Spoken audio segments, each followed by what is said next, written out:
እውነት ጠቅላይ ሚኒስትሩ ወደ ጠፈር ሊጓዙ ነው? ለጋብቻ ሽምግልና የላከው የኤሌክትሪክ ባለሙያ ሽምግልና በላከበት በዛው ቀን ኤሌክትሪክ እየጠገነ ህይወቱ አለፈ። አንድ ጠቅላይ ሚኒስትር 245 ሚሊዮን ዶላር በመመዝበሩ ምክንያት 10 ዓመት ሙሉ የጉልበት ስራ እንዲሰራ ተፈረደበት። የ36 ዓመቱ የሳውዲ ቢሊዮኔር ልዑል አልዋሊድ የተኛው ልዑል የተባለው ለምንድን ነው? ምን አጋጠመው? እንነግራችኋለን። ጤና ይስጥልን። አሃዱ ኒውስ ኤንድ ፖለቲክስ የዩቲዩብ ቻናላችን ነው። አብራችሁን ስትቆዩ እነዚህና ሌሎችንም መረጃዎች አጠናክረናል። ናርዶስ አለማየሁ ነኝ።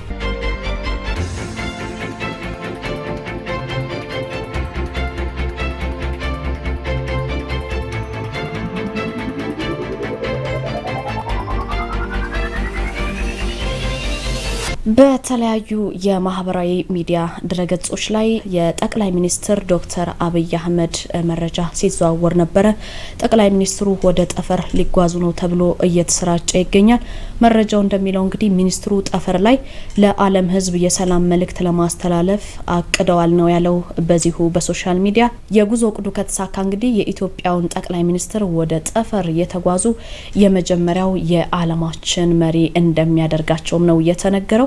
ይህ መረጃ እንግዲህ ከትላንት ምሽት ጀምሮ በማህበራዊ ሚዲያ በስፋት በሚባል ደረጃ እየተሰራጨና መነጋገሪያ የሆነ ጉዳይ ሆኗል። ይሁን እንጂ ስለ መረጃው ትክክለኛነት ወይም ሐሰትነት ከሚመለከተው የመንግስት አካል የተሰጠ ምንም አይነት መግለጫ የለም።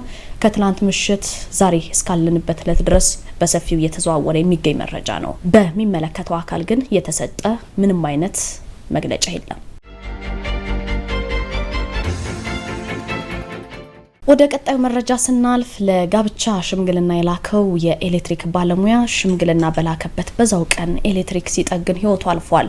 የኤሌክትሪክ አደጋ እንግዲህ ያልተፈለገ ያልተጠበቀ ክስተት በኤሌክትሪክ ፍሰት የተከሰተ ጉዳት ወይም የንብረት ውድመት የሚያስከትል ነው። በበርካቶች ዘንድ እንግዲህ በጣም በጥንቃቄ መሰራት ካለባቸው ሙያዎች መካከል የኤሌክትሪክ ነገር ነው።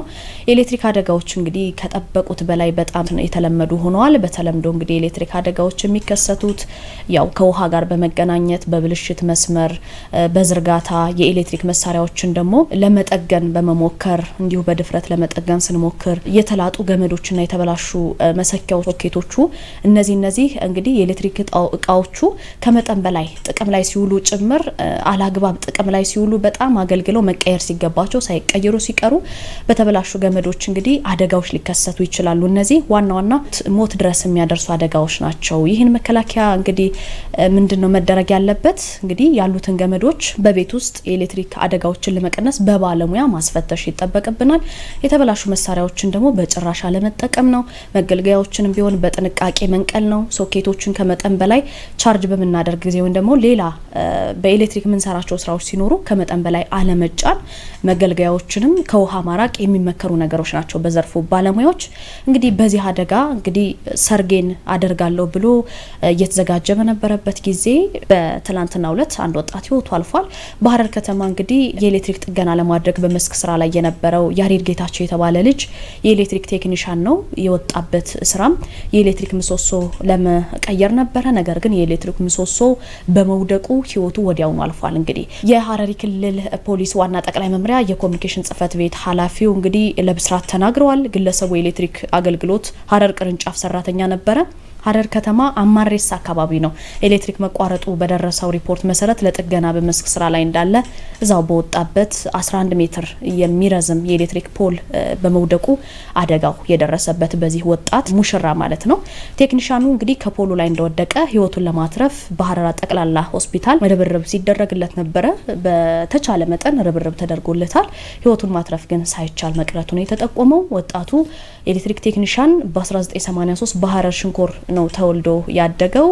እዛው እንግዲህ ሐረር ቴክኒክና ሙያ ትምህርት ቤት ተከታትሎ ነው ያጠናቀቀው። ለዚህ ስራም እንግዲህ የበለጠ ቅርበት ነበረው። የመደበኛ ትምህርቱንም እንዳጠናቀቀ እንግዲህ በኮንስትራክሽን ድርጅት የመቀጠር እድል አግኝቶ ለ4 ዓመት አገልግሎ ነበረ። ከ2011 ጀምሮ ደግሞ በኤሌክትሪክ አገልግሎት የሐረር ቅርንጫፍ ተቀጥሮ ህይወቱ እስካለፈበት ድረስ በዚሁ በሚሰራበት ሙያ ህይወቱ እስካለፈበት ድረስ ያገለግል ነበረ። ቴክኒሻኑ እንግዲህ ሚስት አጭቶ ሽምግልና ልኮ በባህሉ መሰረት የጋብቻውን ጥያቄ እሽታ ተገኝቶለት በዛ እሽታው በተገኘበት በሚስት ቤተሰብ በኩል እሺ በተባለበት እለት የህልፈተ ዜናው መሰማቱን እንግዲህ የሐረሪ ፖሊስ ነው ያስታወቀው ማለት ነው። እንግዲህ ቀደም ሲል ያልናቸውን የጠቀስናቸውን ነገሮች በማድረግ የኤሌክትሪክ ደህንነት መሰረታዊ ነገሮችን ያው መረዳት ያስፈልገናል። የተበላሹ ገመዶችን መከታተል፣ ችግር ከመፈጠሩ በፊት ደግሞ ጥርጣሬ ውስጥ የሚከታ አንዳንድ ነገር ሲፈጠር ወደ ባለሙያ በመደወል ደግሞ ማሳወቅ ይገባል ማለት ነው። እነዚህን ነገሮች በማድረግ በተወሰነ መልኩ እንኳን ቢሆን አደጋውን መቀነስ ያስችላልና ይህ ወጣት ግን በሽምግልናው እሺ ተብሎ ደስታውን በሚያጣጥምበት ቀን እንግዲህ የኤሌክትሪክ ምሰሶ ባደረሰበት አደጋ ህይወቱ ሊያልፍ ችሏል ማለት ነው። አንድ ጠቅላይ ሚኒስትር 245 ሚሊዮን ዶላር በመመዝበራቸው 10 ዓመት የጉልበት ስራ እየሰሩ እንዲቀጥሉ ተፈርዶባቸዋል። አውግስቲን ማታታ ፖኒዮ 245 ሚሊዮን ዶላር የሚጠጋ የህዝብ ገንዘብ በመመዝበር የሀገሪቱ ህገ መንግስታዊ ፍርድ ቤት ጥፋተኛ ሆኖ ስላገኛቸው ነው እንግዲህ ይህን ብይን የተላለፈው ማለት ነው። እንግዲህ ይሄ ሰው የዲሞክራቲክ ኮንጎ ነው። በዓለም በድህነት ከሚታወቁ ሀገራት ሶስተኛዋ ዲሞክራቲክ ኮንጎ ነች። በተለያዩ አጋጣሚዎች በዓለም በከፍተኛ ደረጃ አልማዝ ከሚያመርቱ የአልማዝ ሀብታም ከሚባሉ ሀገራት ሶስተኛዋ ዲሞክራቲክ ኮንጎ ናት። በዱባይ የሚታዩ የጌጣጌጥ መደብሮች፣ በኒውዮርክ፣ በፓሪስ፣ በለንደን፣ በቶኪዮ የሚገኙ በርካታ ትልልቅ የዳይመንድ መሸጫ መደብሮች፣ ሱቆች ላይ በሚሊዮን ዶላሮች የሚጠረባቸው ወይም ደረጃቸውን የጠበቁ የአልማዝ ጌጣጌጦችና ወርቆች የሚወሰዱት ከዚቹ ከዲሞክራቲክ ኮንጎ ከአፍሪካዊቷ ሀገር ነው ማለት ነው። እንደውም በዓለም ላይ በአልማዝ ክምችታቸው በጣም ዲሞክራቲክ ኮንጎን የሚበልጡት ሩሲያና ቦትስዋና ብቻ ናቸው ይባላልና ይሄን ብቻም አይደለም። ከነዳጅ ሀብቷ በተጨማሪ በዓለም ደረጃ ለሚመረቱ ለአውሮፕላን፣ ለመኪና፣ ለሴራሚክስ፣ ለኤሌክትሪክ፣ ለሌሎችም መስሪያ የሚያገለግል 60% የኮባልት ምርት ከዚቹ ሀገር ነው የሚወሰደው ከዲሞክራቲክ ኮንጎና ምድሯ በጣም በማዕድን ከመበልጸጉ የተነሳ አንድ ሰው በባዶ እጁ እንኳን ቆፍሮ ማዕድን ማውጣት ይችላል የሚባልባት እንደዚህ ተብሎ የሚቀለድባት ሀገር ነችና ወደ መዋለ ህፃናት ሄደው የሚማሩ ህፃናት 1% ብቻ ነው በዚህ ሀገር። እንግዲህ ዓለም በወባ በሽታ በሚሞቱ ዜጎች ቁጥር ዲሞክራቲክ ኮንጎን ሁለተኛ ደረጃ ላይ ያስቀምጣታል። በዚህም ከ5 ዓመት በታች የሆኑ 19 በመቶ ህፃናት በየአመቱ ለሞት ይዳረጋሉ። ህልፈተ ህይወታቸው ይሰማል በኮንጎ ብዙ ማለት ይቻላል። ነገር ግን ያው ዜናችን ስለ ዋናው ጉዳይ ስለ ሚኒስትሩ ስለሆነ ከላይ የገለጽኩላችሁ በማዕድን የበለጸገች ሀገር እንደሆነች ለማሳወቅ ያህል ነው። ጠቅላይ ሚኒስትሩ እንግዲህ በምን ተቀጡ የሚለው ነገር ከሳቸው በተጨማሪ ሌላም ሰው የዲሞክራቲክ ኮንጎ ማዕከላዊ ባንክ ገዢ የነበሩትም ሰው በዚሁ በምዝበራ ላይ ተሳትፈዋል በሚል ጥፋተኛው ነው ተገኝተዋል። የቀድሞ ጠቅላይ ሚኒስትር ጠበቃ ውሳኔው እንግዲህ ኢፍትሃዊ ነው፣ ፖለቲካዊ ይዘት ያለው ነው ሲሉ ወቅሰው ለሮይተርስ የዜና ወኪልም ተናግረው ነበረ። ተመዝብሯል፣ ተጭበርብሯል ከተባለው ገንዘብ መካከል እንግዲህ የተወሰደው የሀገሪቱን ስር የሰደደ የምግብ እጥረት ለመቅረፍ ከታቀደው ትልቅ የግብርና ልማት ነው። ኃይለኛ የግብርና ልማት አላት ሀገሪቱ። በግዙፍ የእርሻ ፕሮጀክት ገንዘብ በማጭበርበር ነው የተፈረደበት ይህ ሰው። የዲሞክራቲክ ሪፐብሊክ ኮንጎ ጠቅላይ ሚኒስትር የነበሩት እንግዲህ በሙስና ወንጀል ለቀጣይ ለ10 ዓመታት ለሚቀጥሉት ካሁን በኋላ የግዳጅ ስራ እንዲሰሩ ተፈርዶባቸዋል፣ የጉልበት ስራ።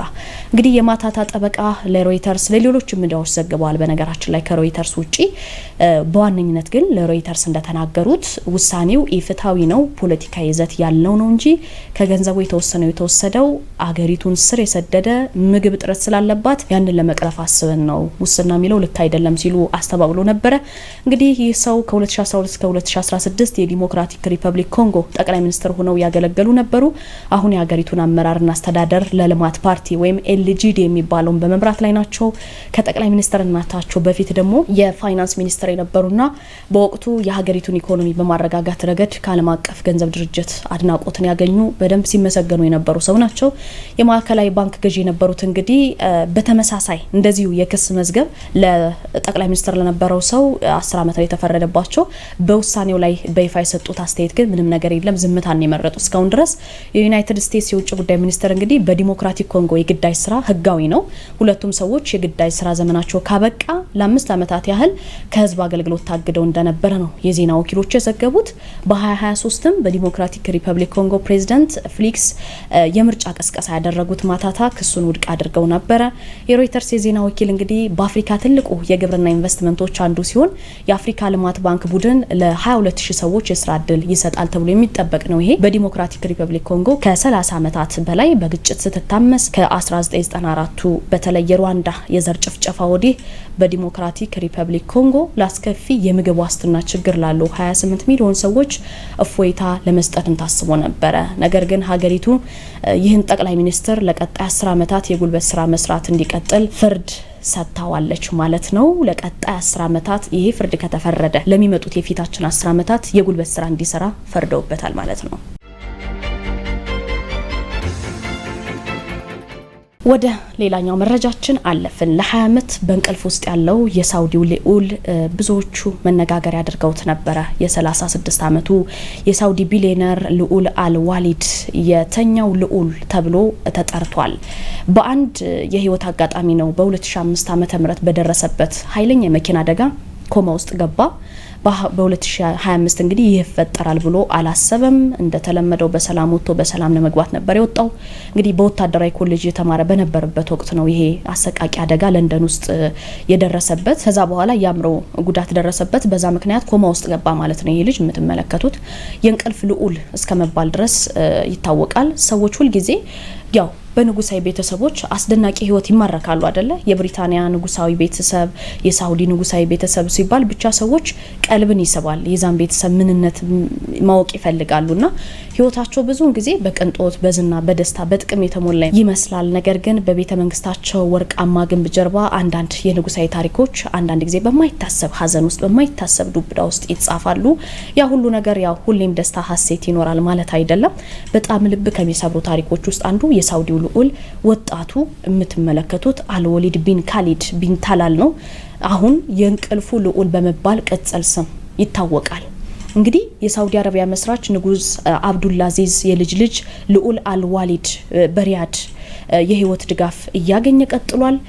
ቤተሰቦቹ 36 ዓመት እስኪሞላው ድረስ በተስፋሉ ነገ ይነቃል በሚል ልዑል አልዋሊድ የሳውዲ አረቢያ መስራች የንጉስ አብዱልአዚዝ የልጅ ልጅ ናቸው። በነገራችን ላይ አሁን ህይወቱ በኮማ ጨለማ ውስጥ እያሳለፈ ያለው ይሄ ልጅ ማለት ነው። በሪያድ በንጉስ እንግዲህ አብዱልአዚዝ ሜዲካል ከተማ ተኝቶ እየተንከባከበ ይገኛል። አሉ የተባሉ በዛ ከተማ የሚገኙ የጤና ተቋማት አባቱ ወስዶታል። እጅግ በጣም ሀብታም አባት ነው ያለው። ህይወቱ ላለፉት 20 ዓመታት በማሽን ተጠብቆ ነው የቆየው። ልዑል አልዋሊድ እንግዲህ ላለፉት 20 ዓመታት እንዴት ነው በአየር ማናፈሻ አገልግሎት ላይ በመተንፈሻ በሰው ሰራሽ ነገር እየታገዘ የቆየው ብለው ብዙዎቹ ሰው ያለ እድሜው አይሞትም ሲሉ አስተያየቶቻቸውን ይሰጣሉና የሚመገበውም በመመገቢያ ቱቦ ነው። እንዲጸዳዳ ደግሞ የሚያደርጉት ዶክተሮቹ ናቸው። ዶክተሮቹ እንግዲህ ህይወቱ ይቋረጥ ብዙ ተስፋ የለውም የሚል ሀሳብ አምጥተው ነበር ለአባቱ። አባቱ ልዑል ካሊድ ግን በፍጹም አይደረግም፣ በፈጣሪ ተስፋ አልቆርጥም ብለው ይህ ሰው ሆስፒታል አልጋ ላይ ለ20 ዓመት ሙሉ ልጄ ነገ ይነቃል ነገ ጧት ይነቃል በሚል እየጠበቁት ይገኛል። የዓለም ህዝብ እንግዲህ ዱዓ ወይም ጸሎት እንዲያደርግላቸውም ተማጽነዋል። ምናልባትም እኛ አባት እንግዲህ ሀሳባቸው ይሰምር ይሆን የሚል ነገርም አለ። ለምን ይሄንን አለን? ሙኒር አብዱላ የተባለች ከ27 ዓመት ኮባ በኋላ የነቃች የኤሚሬትስ ዜግነት ያላት እናት አለችና በ33 ዓመቷ ነበር እሷ ደግሞ የ4 ዓመት እድሜ ልጅ ካለው ገና ህፃን ልጅ ጋር በመኪና ስትሄድ እንዲሁ የመኪና አደጋ የደረሰባት ማለት ነው። የመኪና አደጋ የሚያደርስብን በርካታ ዘርፈ ብዙ ችግር አለ። በነገራችን ላይ እንግዲህ በዚህ ጦስ ለ27 ዓመት በአቡዳቢ መንግስት ወጪ የተለያዩ አሉ የተባሉ ከፍተኛ የተባሉ ዶክተሮች አለ የተባለ ሆስፒታል ህክምና ስታደርግ ቆይታ ከ27 ዓመት በኋላ ያንድ ወጣት እድሜ ማለት ነው አንድ ሌሊት ላይ ኡመር የሚል ድምጽ ማሰማት ጀመረች ማለት ነውና ያ ትንሽዬ ልጅ መኪናው ግጭት ሲፈጠር የነበረው ልጅ አድጎ አጠገቧ ያስተመማት ነበረ። ማን እንደሚጠራው ማመን ስለተሳነው ሐኪሞችን ጠራቸው ማለት ነው። እናቱ ሙኒራ ነበረች ስትጠራው የነበረው። እንግዲህ ከ27 ዓመት ኮማ በኋላ እየተናገረችና መናገር ጀምራ ነቅታ ከኮማ ወጣ ማለት ነው። ከቤተሰቦቿ ጋር በአቡዳቢ እየኖረች አሁን በጤና እየኖረች ትገኛለችና ምናልባትም እንደዚህ አይነት የረጅም አመት ተስፋዎች ይሄ ሰው እንዳለው ዱዓ በማድረግ አምናለሁ ብሏልና በጸሎት በእምነቱ ተስፋ በማድረጉ የረጅም አመት ተስፋ ስለሆነ ትግስት የሚጠይቅ ነገር ነው። ነገር ግን እንደዚህ አይነት ከ27 አመት በኋላ ከኮማ መንቃትም ስላለ ምናልባትም ሊነቃ የሚል ተስፋ አለው። በሐኪሞች በኩል የሚሰጡት በጣም ተስፋ አስቆራጭ አስተያየቶች ቢኖሩትም ፈጣሪ ግን ታምር ይሰራል ብሎ ስለሚያምን ልጁን በመጠበቅ ላይ ይገኛል ማለት ነው። ይህ እጅግ የገንዘብ ሀብታም የሆነው አባት እንግዲህ ፈጣሪውን ልጄን ያነቃልኛል በማለት እየጠበቀ ለብዙዎች በተለይ በዓለሙ ሀገራት በተለይ በአረቡ ሀገራት መነጋገሪያ ሆኗል ማለት ነው።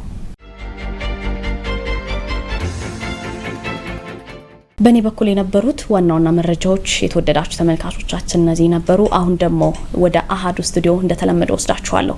በአዲስ አበባ ከተማ 11 ቢሊዮን ብር የሚያወጣ የምርት ግብይት መካሄዱ ስለመገለጹ፣ ጎዳና ላይ የሚኖሩትን ጨምሮ ከከተማ ርቀው የሚገኙ ህጻናት ከ7000 በላይ የክትባት ዶስ መውሰዳቸው ስለመገለጹ፣ እንዲሁም ከስራ ታግደው የነበሩ 8 የህዝብ ማመላለሻ ትራንስፖርቶች ወደ ስራ እንዲመለሱ መደረጉ ተገለጸ። ማን ነው የገለጸው የሚለውን ደግሞ ፍቅርተ ቢተው እነዚህንና ሌሎችንም መረጃዎች ከአሃዱ ስቱዲዮ ከሬዲዮ ወደ እናንተ ታደርሳችኋለች ማለት ነው። እሷን ተከታትለን እንመለሳለን።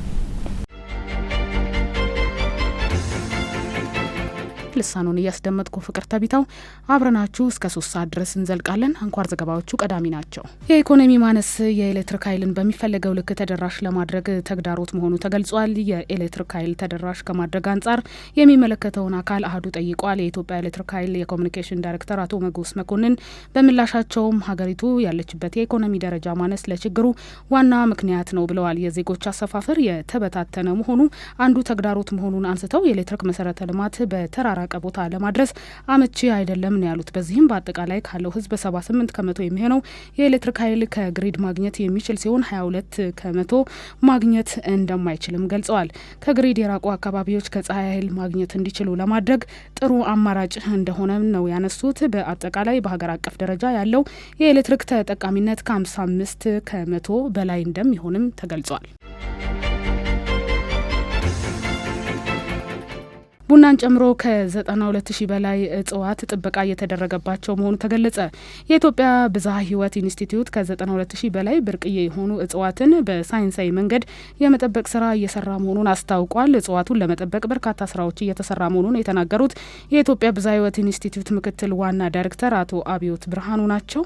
ኢንስቲትዩቱ በመሰረታዊነት በ3 ዋና ዋና ጉዳዮች ላይ እየሰራ እንደሚገኝ የተገለጸ ሲሆን አንደኛው ብዝሃ ህይወትን መጠበቅ መሆኑንም ተናግረዋል። በተለይ በዋናነት እንደ ቡናና ሌሎች በኢትዮጵያ ብርቅዬ የሆኑ እጽዋትን መጠበቅ ላይ ትኩረት ተደርጎ እየተሰራ መሆኑንም ገልጸዋል። በዋና መስሪያ ቤቱ በኩል በሳይንሳዊ መንገድ ለረጅም ጊዜ በህይወት ለመጠበቅ የሚሰራ ስራ መኖሩን የተናገሩ ሲሆን አክለውም ከ92,000 በላይ ብርቅዬ እጽዋት ጥበቃ እየተደረገላቸው መሆኑንም ገልጸዋል። ሌላው በመስክ ላይም ጥበቃ የሚደረግላቸው መኖራቸውን የገለጹት ምክትል ዋና ዳይሬክተሩ በላቦራቶሪ የማይጠበቁትን በህይወት ባሉበት በማብቀል ጥበቃ እየተደረገላቸው እንደሚገኝም ተናግረዋል። በጅማ አካባቢ በሚገኝ የቡና መስክ ላይ ሀረርና በይርጋ ጨፌ ያሉ መስኮች ላይም የሚገኙትና ሌሎች ቦታዎች ላይም የጥበቃ ስራው እየተሰራ መሆኑንም ተናግረዋል። ከስራ ታግደው የነበሩ 8 የህዝብ ማመላለሻ ትራንስፖርት ማህበራት ወደ ስራ እንዲመለሱ መደረጉ ተገልጿል። በትግራይ ክልል ሽሬ ከተማ የሚገኙ 8 የህዝብ ማመላለሻ ትራንስፖርት ማህበራት ሰራተኞች ያለበቂ ምክንያት ከስራ ታግደው የነበሩ ሁሉም ወደ ስራ እንዲመለሱ ተደርጓል ሲል የኢትዮጵያ ህዝብ እንባ ጠባቂ ተቋም የትግራይ ክልል ቅርንጫፍ ጽህፈት ቤት ኃላፊ አቶ ጸሐዬ እንባዬ ለአሃዱ አስታውቀዋል። በ10 ወራት ውስጥ ለክልሉ እንባ ጠባቂ ተቋም ከቀረቡ ቅሬታዎች መካከል ከስራ ታግዱ የህዝብ ማመላለሻ ትራንስፖርት ማህበራት ሰራተኞች መሆናቸውንም አንስተዋል። እነዚህ የማህበራት ሰራተኞች አብዛኞቹ የስምሪት ተቆጣጣሪ መሆናቸውንና በ8ቱ ማህበራት ውስጥ እያንዳንዳቸው ከ3 እስከ 8 የሚደርሱ አባላቶች እንደሚገኙበትም ገልጸዋል። በአጠቃላይ በትግራይ ክልል በተያዘው በጀት ዓመት ውስጥ 114 ቅሬታዎችና ከ2100 በላይ አቤቱታዎች የተቀበሉ መሆኑንም ነው የተናገሩት። አብዛኞቹ ከመልካም አስተዳደር ጋር በተያያዘ የሚቀርቡ አቤቱታዎች ሲሆኑ ተገቢውን ማስረጃ በመያዝ እልባት እንዲያገኙ እየተሰራ መሆኑንም ገልጸዋል። በዚህ መሰረትም ከቀረቡት 2100 በላይ አቤቱታዎች መካከል 102 የሚሆኑት ተቀባይነት ያገኙ መሆናቸውንም ተናግረዋል። አክለውም ያለበቂ ምክንያት ከስራ ማገድና ለተነሳው ቅሬታ ምላሽ እንዳያገኝ አስፈጻሚ አካላት ላይ የሚስተዋሉ ችግሮች በስራው ላይ ተግዳሮት እንደሆነበትም ኃላፊው ተናግረዋል። በሽሬ ከተማ የስምንት የህዝብ ማጓጓዣ ማህበራት ትራንስፖርት የስምሪት አካላት ከስራ ታግደው ነበር እንዲመለሱ አድርገናል እና እነዚህ በርካታም ውጤትም አለው ማለት ነው። ስለዚህ ዞሮ ዝርዝሩ በጣም በርካታ ነው። ስለዚህ ሞር ፎከስ የምናደርገው ግን ባልተፈጸመ ጉዳይና በቀረን ስራ ነው። ስለዚህ በዚህ ጉዳይ ግን ለቀጣይም መስራት ይጠብቅብናል ብለን እናስበው። በተለያዩ ምክንያቶች ጉዳያቸው ሳይፈጸም በሚቀሩ አቤቱታዎች ላይም ትኩረት ተደርጎ እንደሚሰራበትም አጽንኦት ሰጥተውበታል። 28 በመቶ መዝገቦች በስምምነት መቋጨታቸው ተገልጿል። የፌዴራል ከፍተኛ ፍርድ ቤት በ6 ወር ውስጥ ብቻ የገንዘብ መጠናቸው ከ10 ሚሊዮን ብር በላይ የሆኑ ጉዳዮች በቀጥታ እንደሚመለከት በፌዴራል ጠቅላይ ፍርድ ቤት የፍርድ ቤት መራ አስማሚነት ዳይሬክተር ሉሊት አድነው ለአሃዱ ገልጸዋል። ለፍርድ ቤት መራ አስማሚዎች ከተላኩ ጉዳዮች መካከል 28 በመቶ መዝገቦች በስምምነት የተቋጩ ሲሆን ከውርስ ግንባታና ከውል ጋር የተያዙ የገንዘብ መጠናቸው ከ7.6 ሚሊዮን ብር በላይ የሚሆኑ ጉዳዮች በስምምነት እልባት እንዲያገኙ መደረጉንም ገልጸዋል። በፌዴራል ጠቅላይ ፍርድ ቤት አማካኝነት አስተባባሪነት በፌዴራል የመጀመሪያ ደረጃ ፍርድ ቤትና በፌዴራል ከፍተኛ ፍርድ ቤት የማስማማት ስራው በዋናነት የተሰራ መሆኑንም ተናግረዋል። ፌዴራል ከፍተኛ ፍርድ ቤት የገንዘብ ግምታቸው ከ10 ሚሊዮን በላይ የሆኑ ጉዳዮች በቀጥታ ይመለከታልና በገንዘብ መጠን አንጻር ስናየው በጣም ትልልቅ የገንዘብ ጉዳዮችን የያዙ ኬዞች ናቸው ወደ ፍርድ ቤቱ የሚቀርቡትና እነዚህም ትልልቅ ወይም ሲግኒፊካንት የሚባሉ እንዲህ በውስብስብነት ደረጃም ከበድ ያሉ ቀደም ሲል የጠቀስኳቸው ከውል ጋር የተያያዙ ከኮንስትራክሽን ጋር የተያያዙ ከግንባታ ጋር ከንግድ ጋር የተያያዙ የገንዘብ ግምታቸው በዚህ ሌቭል ከ10 ሚሊዮን በላይ የሆኑ ጉዳዮች ወደ ከፍተኛ ፍርድ ቤት ይመጣሉ። እዚህ የልደታ ምድብ ችሎት በተደራጀው የማስማሚያ ማዕከል ደግሞ የሚመጡ ጉዳዮች ከሚቀርቡ ጉዳዮች ውስጥ የገንዘብ መጠናቸው አሁን ቀደም ሲል ከጠቀስኩት ከሐምሌ 1 እስከ ታህሳስ 30 ያለውን እንኳን ብንመለከት የ6 ወሩ ወደ 700 ሚሊዮን 600,372 የሚያክል የገንዘብ ግምት ያላቸው ጉዳዮች በስምምነት እልባት እንዲያገኙ ተደርጓል ማለት ነው። የዳኝነት ስርዓትን ቀልጣፋ ተደራሽ ከማድረግ አንጻር ጉዳዮች በፍጥነት እንዲታዩ የፍትሐብሔር ጉዳዮች ቶሎ እልባት እንዲሰጣቸው በማድረግ ለዘርፉ ከፍተኛ አስተዋጽኦ እያደረገ መሆኑንም ተናግረዋል። ፍርድ ቤት መራ አስማሚ የስራ ክፍል በፌዴራል ጠቅላይ ፍርድ ቤት በቅርቡ የተቋቋመ የስራ ዘርፍ ሲሆን ጉዳዮች በስምምነት እንዲቋጩ የሚያደርግ የአስማሚነት ስርዓት እንደሆነም ዳይሬክተሯም ተናግረዋል። ተገልጋዮች በዘርፉ ወይም በአገልግሎት ላይ ያላቸው መረጃ በቂ አለመሆኑ እንደ ተግዳሮት የሚነሳ ቢሆንም በቀጣይ የሰው ኃይልን ከማሟላትና የአስማሚ ማዕከላትን በስርዓት ከማደራጀት ጀምሮ ትኩረት ተሰጥቶ እንደሚሰራበትም ተናግረዋል። የበጀት እጥረት ለምርምር ስራ እንደ ክፍተት የሚታይ መሆኑ ተገለጸ። በብዝሃ ሕይወት ምርምር ላይ ከ200 በላይ ተመራማሪዎች እንደሚገኙና ከሚሰራው የምርምር ስራ አገልግሎት አንጻር ያሉት የተመራማሪዎች ቁጥርና የብቃት ደረጃ ተጠናክሮ ሊቀጥል እንደሚገባም ተገልጿል። የኢትዮጵያ ብዝሃ ሕይወት ኢንስቲትዩት ምክትል ዋና ዳይሬክተር ዶክተር ኢዮብ ብርሃኑ እንደገለጹት ኢንስቲትዩቱ ወደ 10 የሚጠጉ የምርምር ማዕከላት እንዳሉትም ተናግረዋል። በሰው ኃይል ብቃትና በቴክኖሎጂ አጠቃቀምን በተመለከተ በጥሩ ሁኔታ ላይ እንደሚገኝ አንስተውም በኢትዮጵያ ብዝሃ ሕይወት ኢንስቲትዩት ከሚሰራው የምርምር የስራ አገልግሎት አንጻር ያሉ ተመራማሪዎች ቁጥርና የብቃት ደረጃ ማሳደግ እንደሚገባም የተናገሩት የኢትዮጵያ ብዝሃ ሕይወት በእጽዋትና በእንስሳት ላይ የመመናመን አደጋ እንዳይከሰት ጥረት እየተደረገ እንደሚገኝ የተናገሩት ኢንስቲትዩቱ ለሚያከናውናቸው የብዝሃ ሕይወት ጥበቃ ስራ ላይ እንደ ክፍተት ከሚነሱ ጉዳዮች መካከል ከባለሙያ እንዲሁም ለምርምር ስራ ከሚውሉ የግብዓት እጥረት በተጨማሪ የአየር ንብረት ለውጥ፣ ድርቅ ተጠቃሽ ስለመሆናቸውም ተገልጿል። የበጀት እጥረትም እንደ ክፍተት የሚነሳ ሲሆን በአየር ንብረት ለውጥ ምክንያት በታዳጊ ሀገራት ላይ ከፍተኛ ጉዳት እያስከተለ እንደሚገኝም ጠቁመዋል። ከአማራ ክልል ወደ አዲስ አበባ የሚመጡ ተሳፋሪዎች ከትራንስፖርቱ ታሪፍ ወጪ በላይ በእጥፍ እየከፈልን ነው ሲሉ ቅሬታቸውን አቅርበዋል። ከአማራ ክልል ደሴ ከተማ ወደ አዲስ አበባ የሚመጡ ተሳፋሪዎች ህጋዊ ታሪፉ 500 ብር ሆኖ የሚያስከፍሉን ግን 1000 ብር በመሆኑ ካለው የኑሮ ውድነት ጋር ተዳምሮ ጫና እየደረሰብን ነው ሲሉም ቅሬታቸውን ለአሃዱ አሰምተዋል። አሽከርካሪዎች በየትኛው መንገድ ከክልሉ ወደ አዲስ አበባ ለመጓዝ በእጥፍ ከማስከፈላቸው በተጨማሪ ከመነሻቸው ቶሎ ባለመውጣታቸው በየቦታው በተሳፋሪ ላይ እንግልት እየደረሰ ስለመሆኑም ገልጸዋል። ይህን ህግ ከሚያስከብሩ አካላት ጋር በጥቅም በመደራደር ተጨማሪ ወጪን እያወጣን እየተቸገርን ነው ሲሉም ቅሬታ አቅራቢዎቹም ተናግረዋል። በክልሉ ያለው የጸጥታ ችግር በህዝብ ትራንስፖርት እንቅስቃሴ ላይ ከፍተኛ የሆነ ጫና እያሳደረ ነው የሚሉት ቅሬታ አቅራቢዎቹ አሁንም ቢሆን የሚመለከተው አካል መፍትሄ ይስጠን ሲሉም ጠይቀዋል። ታሪፍ ብለው ከመነሻ መንግስት ያወጣው ያለ አዲስ አበባ ለምሳሌ 500 ከሆነ 1000 ብር ነው የሚያስከፍለው። መንገድ ላይ የሚጨምሩት ነገር አለ። ሰበብ እያደረጉ እንዳናደር በጊዜ እንድንገባ ምናምን እያሉ ተባርገው ያስጨምራሉ። በቃ ችግር ነው። ትራፊኮቹ ስንት ነው የከፈላችሁ ምናምን እያሉ ይጠይቃሉ። ግን አሁን እንደዚህ ወጣሪ ያለ ነገር ባለማድረጋቸው ቅጣቱ ከባድ ባለማድረጋቸው እንጂ ስንት ነው የከፈላችሁ ብለው ይላሉ ይጠይቃሉ። ታሪፉ መነሻ ላይ 500 እንደገናም ደግሞ እንግዲህ በሆነ ፐርሰንት ምናምን በሚል ነገር አለ 700 ያስገቡታል። ግን መንገድ ላይ ራሱ ባለመቻ የሚያስጨምር ጭማሪ 1000 ብር ያስከፍላል። መንገድ ተጀመረ በኋላ የሚያደርገው ማለት ነው። ለምሳሌ መነሻ ላይ ያው ይሄን ያከቁጥ ብሎ መንግስት ያስቀጥልካል። ግን ቁጥጥር ባለማድረግ ተጨማሪ ከባድ የሆነ እርምጃ ባለመውሰድ የተፈጠረ ነው እንጂ እነሱም ማስከፈል ይቀርጡታል መነሻ ላይ። ከዛ በኋላ ግን መንገድ ያስጨምራሉ። አዲስ አበባ የሚተተምር ከሆነ በርተኒክ ይበቃኝ አንድ ከፈልኩ ማለት ነው። 1000 ብር የሚመጣበትን በርተኒክ 2000 ብር ከፈልኩ ማለት ነው። የትራንስፖርት ጉዳይ ያው ሰው መቼም ችግሩን እንትላላለት ተጨንቆም ለአቡንም እያንጠፈጠፈ እየጠረገ እርስ በርስ ተደራርበህ ትሄዳለህ። ያንንም ከፍለህ ታሪፉ 500 ብር ነው። ግን ይሄ አይታወቅም። መንገድ ላይ ትከፍላለህ ግዴታ። ተላልፈው ለትራፊኮችና ይህንን ቁጥጥርና ክትትል አድርገውበት ህዝቡ እንዲስተናገድ እንዲያደርግልን ነገር በጣም እየተማረረ እየተሰቃየ ነው የሰው ነው።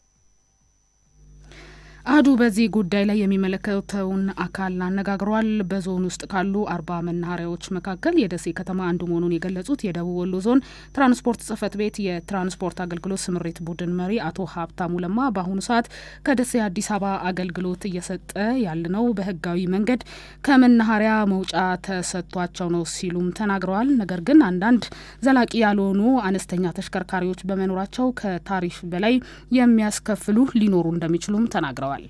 ከደሴ አዲስ አበባ የሚሰሩ ተሽከርካሪዎች አሉን፣ ሀገር አቋራጭ ብቻ ነው። ምናልባት ግን አንዳንዴ እነዚህ ሳይደራጁ በህገ ወጥ ሌሊት የሚሰሩ ተሽከርካሪዎች አልፎ አይገጥም ልላልችል በውጭ ሊሄዱ ይችላሉ። ሁለተኛ ከታሪፍ በላይ መናኸሪያ ውስጥ አስከፍለኛ አካል ካለ ደግሞ እዛው መነሻ መናኸሪያው ላይ የመናኸሪያ አስተባባሪ፣ የመናኸሪያ አስተዳደር ኃላፊ፣ ግቢ ውስጥ በአንድ ሽፍት 6 የስምሪት ባለሙያ አለ። ማንኛውም ሰው ከታሪፍ በላይ ሲከፍል ቅሬታ የሚያቀርብበት የዕለት ተረኛ የሆኑ የመናኸሪያ ስምሪት ባለሙያዎች አሉ። አንደኛ እርምጃ እንወስዳለን፣ ሁለተኛ ሳንቲምም እዛ እናስመልሳለን።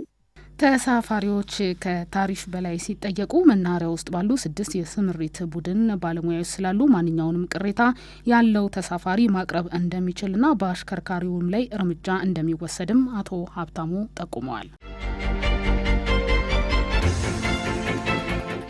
በታንዛኒያ የኤክስ ማህበራዊ ትስስር መተግበሪያ ላይ እገዳ መጣሉ ተገልጿል። የሀገሪቱን ፖሊስ ጨምሮ በተቋማትና ባለስልጣናት ላይ የመረጃ ጠላፊዎች ከመተንፈስ በኋላ ያለውን ይህ እገዳ የወጣ ነው ተብሏል። ይህንን ተከትሎ ዋና ከተማዋ ዳሬ ሰላምን ጨምሮ በሀገሪቱ አብዛኛው ክፍል የኤክስ መተግበሪያ እየሰራ እንዳልሆነ ነው የተጠቀሰው። በእነዚህ ተቋማት ላይ መረጃ ጠላፊዎች የተለቀቀው ሀሰተኛ መረጃን ጨምሮ ልቅ የወሲብ ቪዲዮዎች መሆናቸውም ነው የተገለጸው። የሀገሪቱ መንግስት የተቋማትና ባለስልጣናትን መረጃ በርብረዋል ባላቸው የመረጃ መንታፊዎች ላይ የማያዳግም እርምጃ እንደሚወስድም አስጠንቅቋል። ምስራቅ አፍሪካ ሀገር ታንዛኒያ ከሰሞኑን የኬንያ የፍትህ ሚኒስቴር ከሀገር ማባረሯን ተከትሎ የተሰጠ አጸፋዊ ምላሽ ሊሆን ይችላል የሚል አስተያየትም እየተሰጠ ነው ተብሏል። ዘገባው የቢቢሲ ነው። አሜሪካ ከ25 ቢሊዮን ዶላር በላይ የሚያስወጣ አዲሱ የሚሳኤል መከላከያ ይፋ አድርጋለች። አሜሪካ ጎልደን ዶም ስትል የሰየመችውና የወደፊቱ የሚሳኤል መቃወሚያ የተባለውን ዲዛይን ይፋ ማድረጓን ፕሬዚዳንት ትራምፕ አስታውቀዋል። ትራምፕ አክለውም የስልጣን ዘመናቸው ከማብቃቱ በፊት አገልግሎት ላይ እንደሚውል ነው የተናገሩት። ትራምፕ ሁለተኛውን የስልጣን ዘመናቸውን እንደጀመሩ ይህንን አሜሪካ ላይ የሚቃጣ የአየር ጥቃት ባላስቲክና ክሩዝ ሚሳኤሎችን ጨምሮ የሚከላከል አዲስ የሚሳኤል መከላከያ ቀጣዩን ትውልድ ለመጠበቅ በሚል ተግባራዊ እንደሚያደርጉም ነው የተናገሩት። የሚሳኤል መቃወሚያው ወደ ስራ ለማስገባት 25 ቢሊዮን ዶላር ያስፈልጋል የተባለ ሲሆን በሚቀጥሉት 10 ዓመታት ተጨማሪ ወጪዎችን እንደሚጠይቅም ተገልጿል። የሀገሪቱ ባለስልጣናት አሜሪካ ያላት የሚሳኤል መከላከያዎች እየዘመኑና እየተራቀቁ የመጡ የጦር መሳሪያዎችን ለመመከት የሚሆኑ አይደሉም ሲሉም እያስጠነቀቁም ነበር። ዘገባው የቢቢሲ ነው።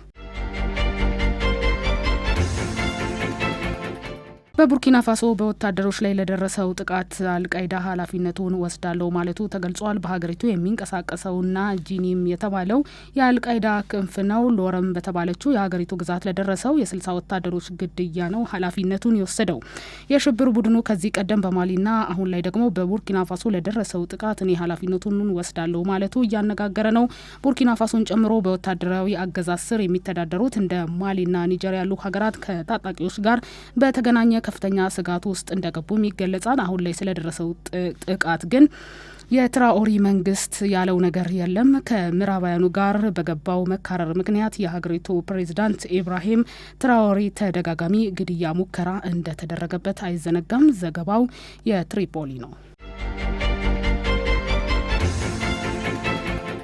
የተባበሩት መንግስታት ድርጅት ከ11 ሳምንት እገዳ በኋላ ምንም እንኳን እርዳታ የጫኑ ተሽከርካሪዎች ወደ ጋዛ መግባት ቢጀምሩም እስካሁን ምንም አይነት እርዳታ ለነዋሪዎች መከፋፈል እንዳልጀመረ አስታውቋል። የእስራኤል ባለስልጣናት ማክሰኞ ዕለት 93 እርዳታ የጫኑ መኪኖች መግባታቸውን አስታውቋል። መኪኖቹ ዱቄት፣ የህጻናት ምግብ፣ የህክምና ቁሳቁስ እንዲሁም መድኃኒቶች መጫናቸው ነው የተገለጸው። ነገር ግን የተባበሩት መንግስታት ምንም እንኳን ለፊሊስጤም ግዛት ከረም ሻሎም መኪኖች የደረሱ ቢሆንም እርዳታ መከፋፈል መጀመሩን ነው ያስታወቀው። እስራኤል እሁድ ዕለት መሰረታዊ የሆነ ምግብ ወደ ጋዛ እንዲገባ የተስማማች ሲሆን የዓለም አቀፍ ማህበረሰብ ግን ረሃብ እያንዣበበ ነው ሲልም አስጠንቅቋል።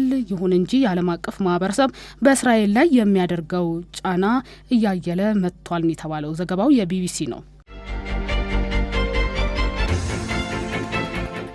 ለሰጣችሁን ጊዜ ከልብ አድርገን እናመሰግናለን። ናርዶስ አለማየሁ ከእናንተ ጋር ቆይታ አደረኩኝ። በያላችሁበት ጥሩ ቀን ይሆንላችሁ።